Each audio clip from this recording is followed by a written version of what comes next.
Hi, my name is Carina and welcome to the Carina Chronicles. Today I will do another reading vlog where I read Duisternis by Eva Lindén and The Last Letter by Yarros.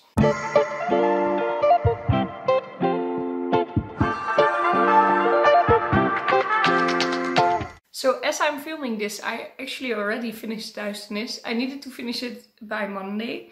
And I did, but I didn't really have time to film myself. So I will just film an update about how my weekend was and how I liked the Duisternis and what I thought of it during the book. Because I did write down some things that I liked and disliked. So I will just make a video of that now and we'll put it after this. But first I wanted to show you some pictures of the beautiful surroundings I was this weekend, because the weather is being very beautiful in the Netherlands and we went a weekend away and it's so pretty. So that's what you're first going to see.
Hello, so I promised you I would give an update, or not an update, but my thoughts on Duisternis, because I've read it when I wasn't filming, and this is the copy. I have mixed feelings about this book. I think it's really enjoyable, it's a nice adventure, it's meant to be for children, or it's like an age category that I don't know if the English-speaking people also have something for it, because middle grade is definitely too low and young adult is definitely too high in age. But somewhere in between those, it's meant for that, and I think it fits perfectly and it's a nice adventure and I would highly recommend it. It's good, it reads fast, a lot of different characters that you're getting to love, and it's really nice. But of course I am not that age category anymore. And when I read it, what I found very interesting is that it says it's loosely based on Dungeons and Dragons, but it's obviously not loosely based. This is just the story that they played with Dungeons and Dragons, and that's fine. But some things were really weird, like when they are leveling up in Dungeons and Dragons you get extra skills, so they came up with ideas to make them learn certain spells or powers or weapons suddenly, all at the same moment, because that was probably when in the story they leveled up when they were playing. And the same with that they suddenly found potions to restore their health, or that they suddenly said, no, let's first take a break so that we can recover a bit, which is also a very big part in Dungeons and Dragons. And I'm not sure yet if this is a bad thing. I'm not sure. I think for me it kind of was, because I am so used to playing Dungeons and Dragons now, so it doesn't feel that original. But on the other hand, it really made me enthusiastic to play again. And I thought about a lot of things that my character could do, and it gave me a lot of inspiration. So maybe it is a good thing. But mostly because of that, I gave it 3 stars. So my 3-star ratings are always the weirdest, because It can be a very good 3 stars and a very bad 3 stars. Really depending on maybe my expectations and also about the capabilities of the writer. I don't know. But I think this is a good 3 stars. Like, I enjoyed my time. So 3 stars was a good thing. So that's actually what I wanted to say about it. And there was this one character called Marcus Aurelius. And I just couldn't. I was just so hard, laughing so hard. Marcus Aurelius was a very famous Roman emperor. And this character in the book was a centaur. So those 2 things combined made him to be Marcus Aurelius. Isn't that funny? I thought it was very funny. So yeah, like the book.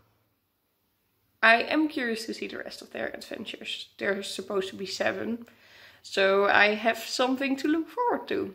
And it's really easy to go through.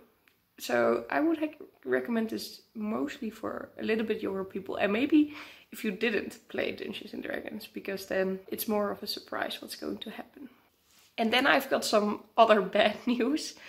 This week was not for me with reading. I am so busy in my head. It's been a long time since I've been like this. And I hope it's going away very quick. But all my weekends are planned full, are scheduled full. And I don't know, it gets me busy in my head and I don't find the time to read.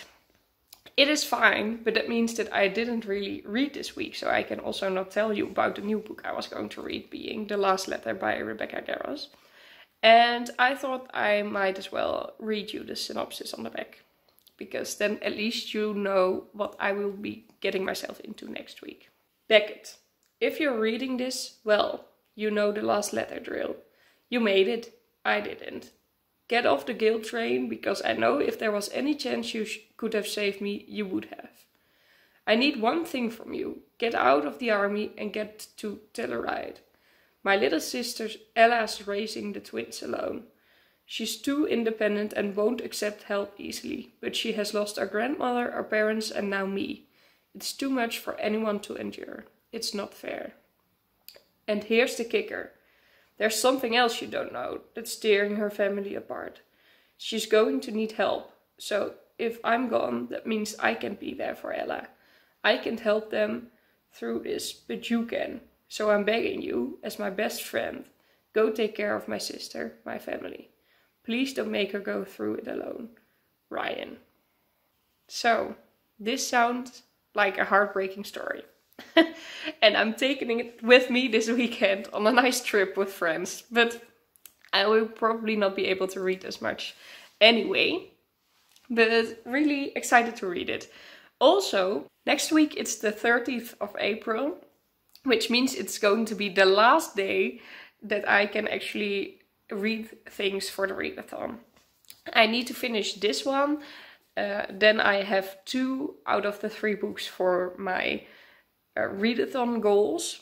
And the last book is 40 pages. So that one I can finish in less than an hour. So I'm first going to read some other things that also have priority because of book clubs and stuff.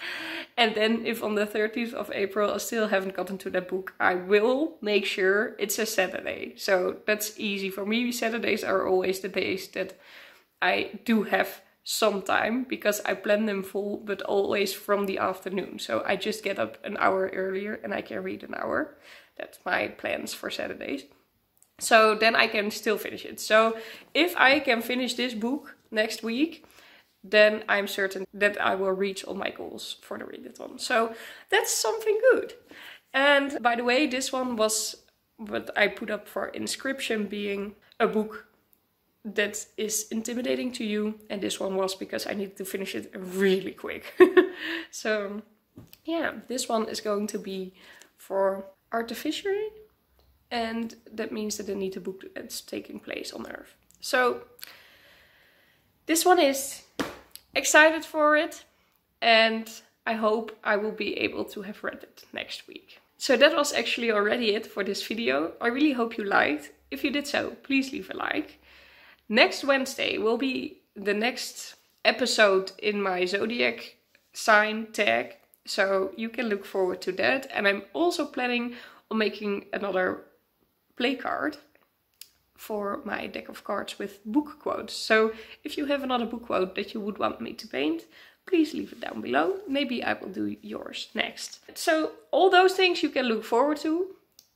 I hope you'll have a lovely day filled with books, and I'll see you all in my next video. Bye! I always feel a bit weird when I do not succeed in reading that much, because what do I tell you then? But at least this readathon is going a lot better than the one in December, and I'm really enjoying myself.